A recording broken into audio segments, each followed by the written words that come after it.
what I would like to talk about to you today is the issue of, it's not an issue I guess, but teaching concerning compassion. But a particular angle of compassion that is of the utmost importance, that in the upcoming time, since this is a time of change and, as usual, and suffering in the world, and since we are preparing to engage in, an extensive prayer effort in order to be of benefit to the world, I would like to talk about an element of compassion that we should be thinking about very strongly, and we should take it to heart. In one way, compassion is compassion, and there aren't different elements. But the Buddha has given us some traditional teachings that are very common in the sense that they are very often given out, and I have often given them out, about different kinds of compassion. The ordinary human kind of compassion, in which we can engage in helping others to be well fed and helping others to be clothed and housed. That kind of compassion which we can accomplish within the context of one lifetime and under ordinary human conditions. And the Buddha also teaches us about extraordinary compassion, the kind of compassion which really cannot be accomplished within the context of one lifetime easily. And if it is the result of this extraordinary compassion, still seems to go on far beyond the course of one lifetime. It doesn't end after one lifetime like ordinary human compassion does. That extraordinary compassion pertains more to the attaining of enlightenment and the helping of others to attain enlightenment, so that the causes of their suffering will cease, not only in this lifetime, but in every future lifetime as well. That is extraordinary compassion. And the Buddha has given many different ways in which we can accomplish this both ordinary and extraordinary compassion. But particularly today, I want to talk about compassion as concerns your practice. Here we are practicing Vajrayana Buddhism. It is a sub-section of the Mahayana school of Buddhism, the great vehicle. In the Mahayana school of Buddhism, it is considered that the very foundation of any realization is compassion. The very foundation of anyone's practice is compassion.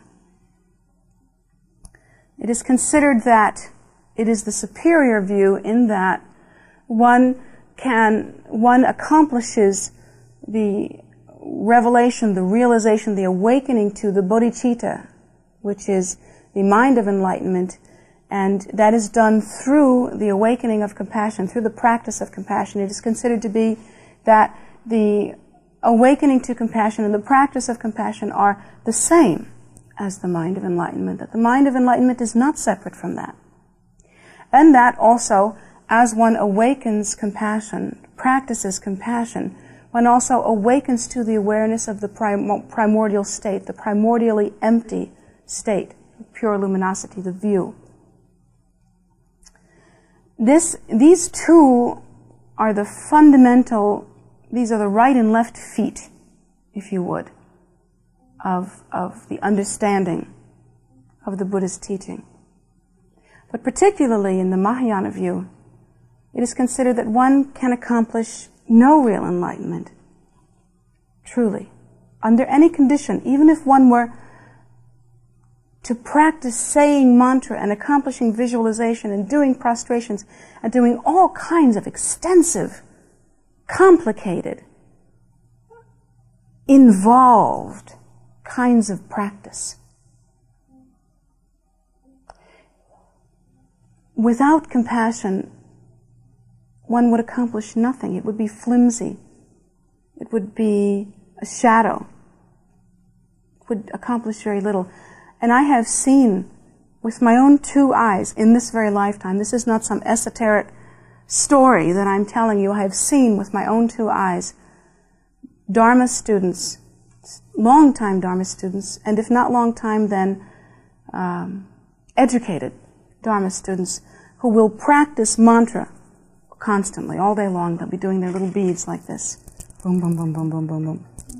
And they'll be saying prayers constantly, and they'll be making offerings, and they hold their bodies as though they're very devout, and they try to look the Dharma look and talk the Dharma talk, and they have the words, and they can throw the words around, you know, and intimidate the rest of the people.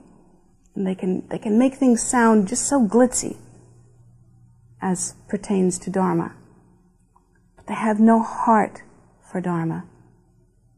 Because they have not taken the time to truly examine themselves deeply and ask themselves, do I really wish for the welfare of sentient beings? Well, now sometimes we know that this is the Buddha's teaching, so we can convince ourselves that we really wish for the welfare of sentient beings. I'm going to read the paper right now. See, this is the paper. I'm going to look in the paper, and I'm going to think, oh yeah, there's war over here, and there's famine over here, and there's hunger over here. There's, let's see, there's been a tornado, and a bunch of people got cholera after that, and a flood. And, gee, I sure wish that suffering was finished. Yep, I hope those people experience less suffering.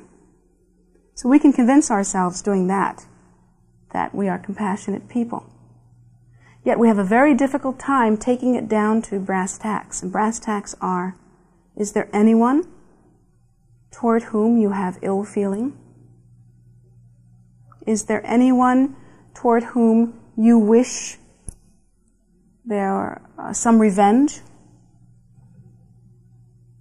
Is there anyone toward whom you harbor secret resentment? Is there anyone that you feel funny about when you hear about their success, that you're not genuinely happy for? Have you ever had the experience of thinking how, you know the little games that we play? Let's talk dirty now, shall we? Let's get down to the bottom line here. Let's really look at ourselves. Have you ever looked at a person that maybe didn't have much to eat and didn't have a nice house, and maybe they didn't have too many things, maybe they couldn't give much to their kids, but they bought themselves a real good car, and thought, oh, that doesn't make me, that's not good, that's nothing. Or a thought like that, in which you made a judgment about someone else's happiness. Do you know that according to the Buddha's teaching, under that very same condition, you should look at that person's car and you should say, great, I wish that person had 2 cars like that. And I wish that car would make them happy forever. And I wish on top of that that person's family had enough to eat. And I wish on top of that that person's house was really great. And I wish that person would have every single need met. In that kind of mind, there's no space for judgment about what that person's doing. But we don't really think like that. And sometimes we look at another person's success and we say, that person's not deserving of that success. What did they do to earn that? What's so great about them that they should be in that position? Don't we think like that? Isn't that true? You've thought about that. We've every one of us, thought like that. That isn't what the Buddha taught. The Buddha taught that what we should do is this. We should say, hooray for that person's success. That's great. I hope they are successful in this and every future lifetime. I hope that they always carry themselves with dignity. I hope that they always feel really good about themselves. I hope that they have every single dream come true. I wish that we could say that, but we don't. We really don't. What we have to do as practitioners is to examine our path, because you know what? No one will really be able to do that for you, even though you have a teacher. I went to see my teacher on this trip also. And he said to me something like, the fault of the student-teacher relationship is that the teacher cannot always jump in your mind and say, take this crap out. Take this garbage out. Get rid of this. The teacher cannot always jump in your mind and say, clear the decks. Oh, in a general sense, yes, I'm telling you to clear the decks right now. But I can't really jump in your mind and pick things out for you. Do you know who's ultimately responsible for that? You are. And you know the problem with that? You're going to fool yourself. You're going to try to get away with murder, and you're not going to do your best, and you're just going to hang out. Just hang out.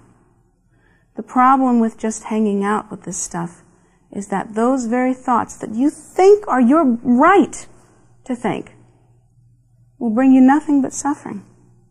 Nothing but suffering.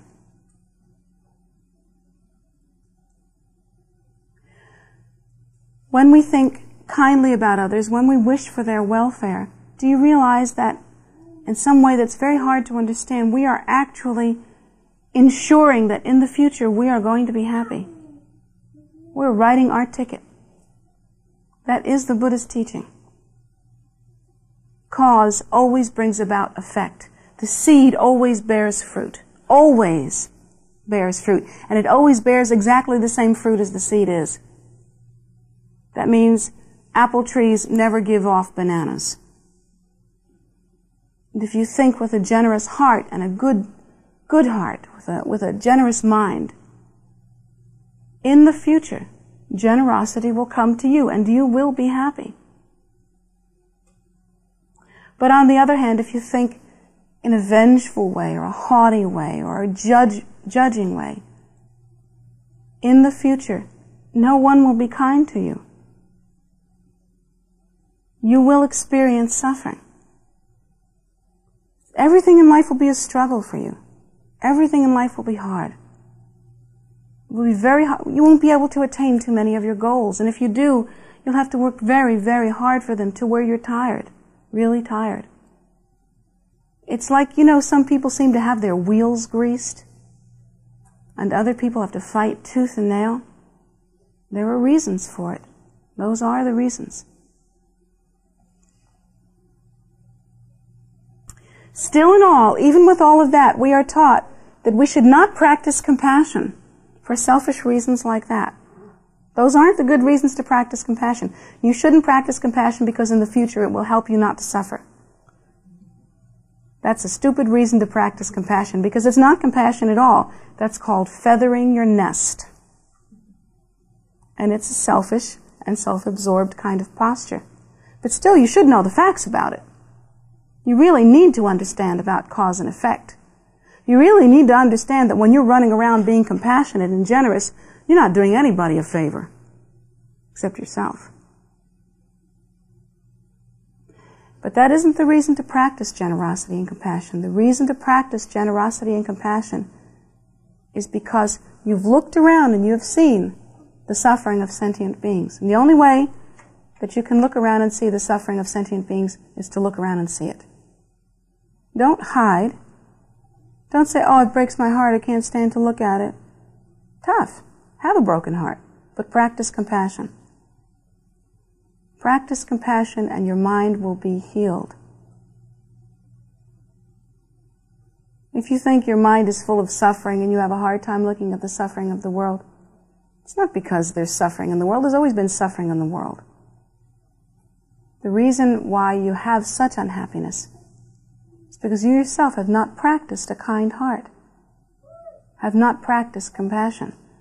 When you practice compassion, when you practice a kind heart, your suffering ends. That's true. In this world, there are people, in the human realm alone, there are people just like you, exactly like you. They are no different from you. They suffer from impermanence, just like you. They suffer from the suffering of suffering, just like you. They suffer from ignorance, just like you. They suffer from not understanding cause and effect, just like you. From old age, from sickness, from death, just like you, just like me. Just like us. And just like you, everyone in the human realm alone, you can be assured, wishes to be happy. Do you know anyone that does not wish to be happy? Now, some people use some really strange methods to get happy. Like, for instance, some people pick depression as a way to get happy. Believe it or not. Have you ever seen that happen? Oh, absolutely it happens. We pick depression to get happy because it will get us some attention or it will get us some caring. And sometimes we pick depression to get happy because we do not understand the content of our minds, and we think that if we suffer enough, somehow it will boil down to relief. Strange ideas that we have mixed up in our minds. So hard to understand how we think.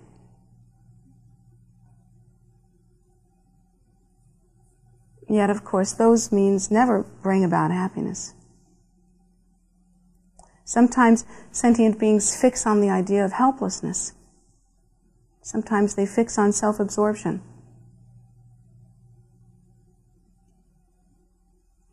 But whatever it is, we do not seem to understand the way to get happy. Because if we did, we would engage in that kind of activity and we would be happy. We do not understand how to be happy. We try, but we don't make it.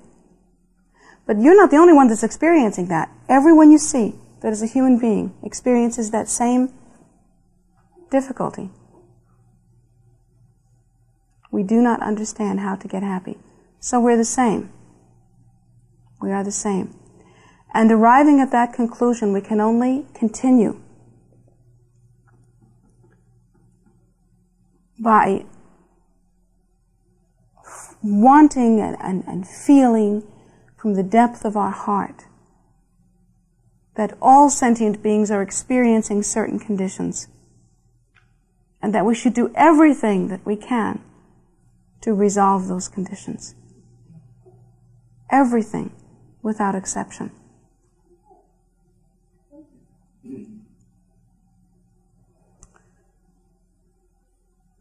If I were you, and I say this because I am you, because really, in truth, the illusion of separation is only that. And I say this also because I have practiced this way, and I continue to practice this way. From time to time, I would examine my heart, my own heart, and cut to the bone. Look at myself in the mirror. Really look. And examine it point by point. Do I really want happiness for everyone, even the people I don't like? Is there anyone about whom I have bad feelings? What are the little stickers that are in my mind that have got me hung up? Where am I really about love? Not generally, specifically. Am I mad at my mother because she wasn't good to me? Am I mad at my father because he abused me? Am I mad at the people that have hurt me? Where am I with that? Really look at yourself. And then the advice that I have is kind of tough to take. From time to time, we should each, and I do this, drop everything. This is really radical. Maybe even, if it's in your mind to do so, drop the kind of practice that just keeps you busy, that you do by rote. For a short period of time, drop everything and practice kindness. Really practice kindness. Practice kindness in such a way that you go person by person through the cornerstones of your life and be sure that you really want the highest possible good for each person. The person who's above you that doesn't deserve to be above you in your job, pray that they go even higher. Try it. The parent or child who has hurt you, pray that in every future life you will be permitted to serve them until they achieve enlightenment. Try that. It's so hard. But try it until you are free. Anyone who has double-crossed you, pray that you will always be true to them. Anyone who has taken from you, pray that in every future life you will be able to support them in every way. Try that. It's so hard, but you should try it until you are free. We aren't free to love, not really. We keep these little corners of our hearts and minds locked up with all kinds of horrible stuff. We don't really practice truly. But I tell you this right now, you will never, we will never achieve enlightenment until we practice like that.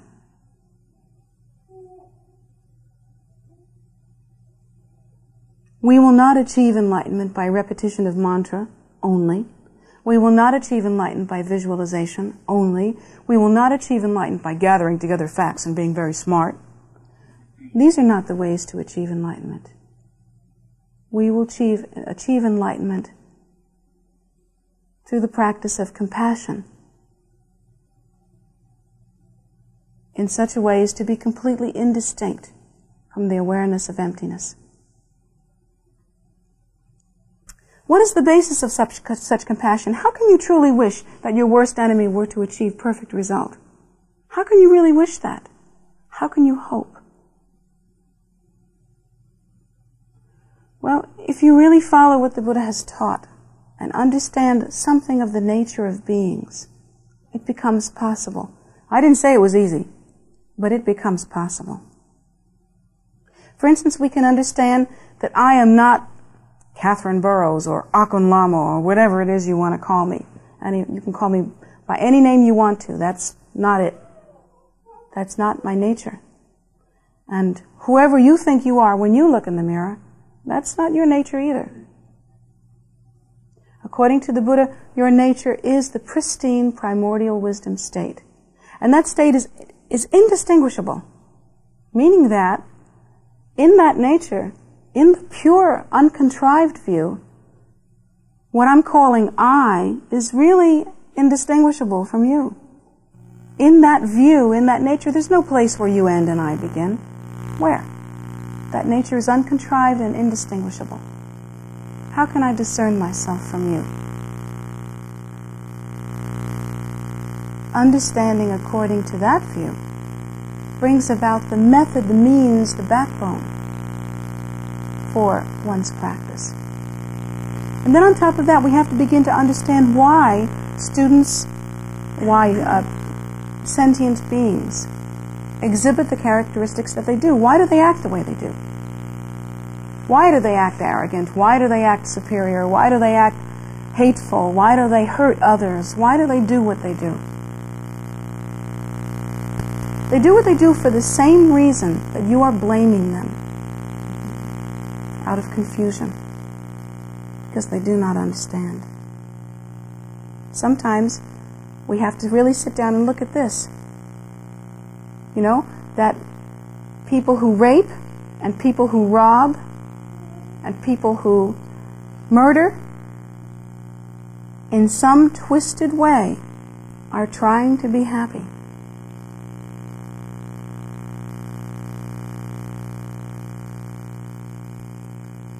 I watched a movie the other night called Goodfellas. You ever heard of that movie? Well, I hated it. It's actually well written up, but I hated it.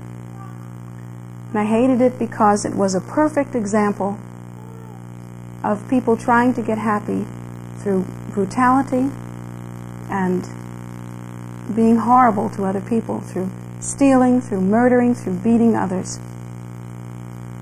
And actually so deluded as to think that it was bringing them happiness.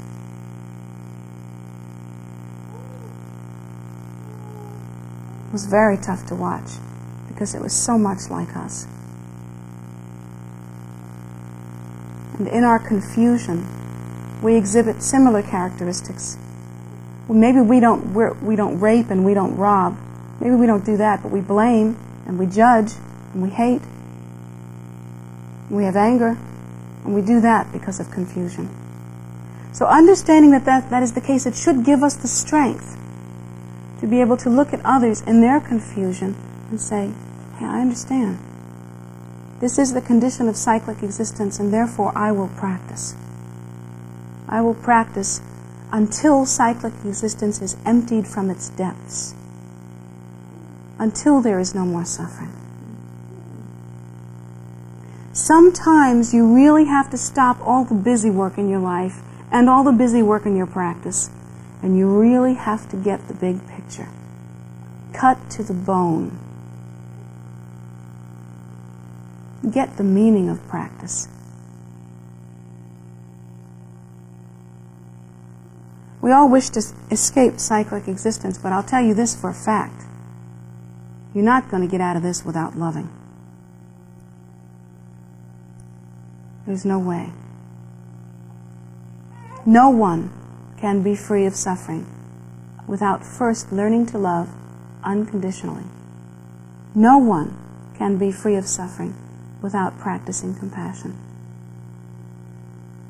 And no one but you can be ultimately responsible for that practice. The greatest guru in the world cannot jump in your mind and pick out every little thread, but you can. It's hard, but you can. And ultimately you are responsible and will receive the benefit of such a practice. So you should do it. And you should also understand that we will never be free of suffering unless we accomplish practice like that. There is no freedom without the freedom to love, and that can only be accomplished through introspection and sincere practice. In a sense, I'm pleading with you. I know it sounds like I am, and I am. Please love. Please practice compassion. Please be diligent about this practice. Please get real about it. To mouth the words, to nod knowingly, to pretend that you love, will not bring you relief. It is not enough. Please be sincere. Don't just play the game, because you will be playing the game forever. Cut to the bone. Learn how to love. It isn't a feeling that you should wait for. Oh, I don't feel compassion, so what should I do? No one feels compassion automatically. We wouldn't be sentient beings suffering if we felt compassion automatically.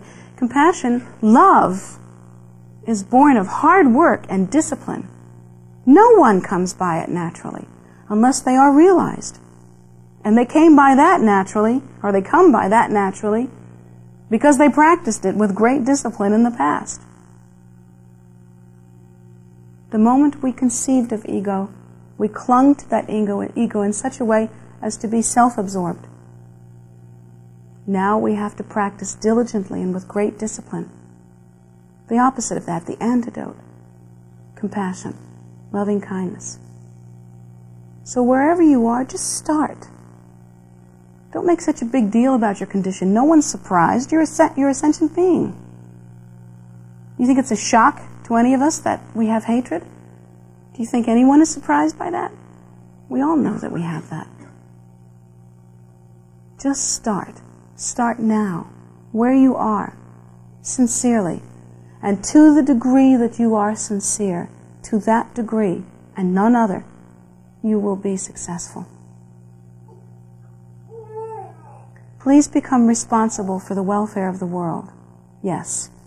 Please become responsible for your neighbor and your family and everyone around you. Please see to their suffering.